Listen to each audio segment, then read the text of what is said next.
men aytib o'tadigan narsalarni davolash usullarini bilishmaydi. Ana hozir bildirib o'taman.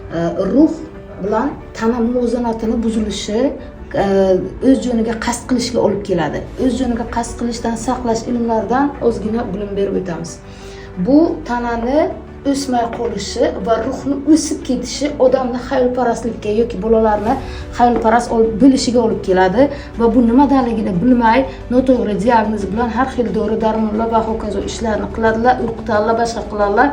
Qisman yosh shifo topiladi yoki yo'q. Ana bu ruh bilan tana muvozanatini buzilishi, buni davolash usullari bor.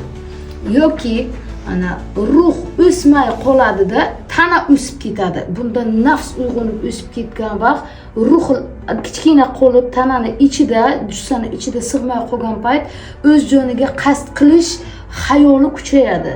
Yoshlarda, bolalarda bu ayniqsa 7 yoshdan so'ng boshlanadi va kamida 10 yil davomida tana va ruh rivojlanishi, muvozanati buzilishi bo'ladi odamzodda, bolalarda. Bularni ilmlar orqali oilalarda va bilim yurtlarida tana va ruh muvozanati balansini ilmlarini olib borish zarur. Depressiyadan to'g'ri diagnostika bilan olib chiqish va davolash usullarini ta'minlash kerak.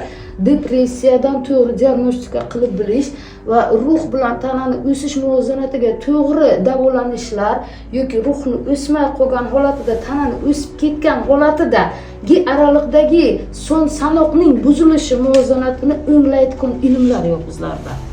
Bularni raqamli tibbiyotda o'nglash mumkin, shifolari ham bor. Bu kontentni isboti sifatida o'z joniga qasd qilishdan qaytargan bemorim bor. Bu chet elda, Rossiyada bo'lgan, uni videosini kontentda qo'yib beramiz.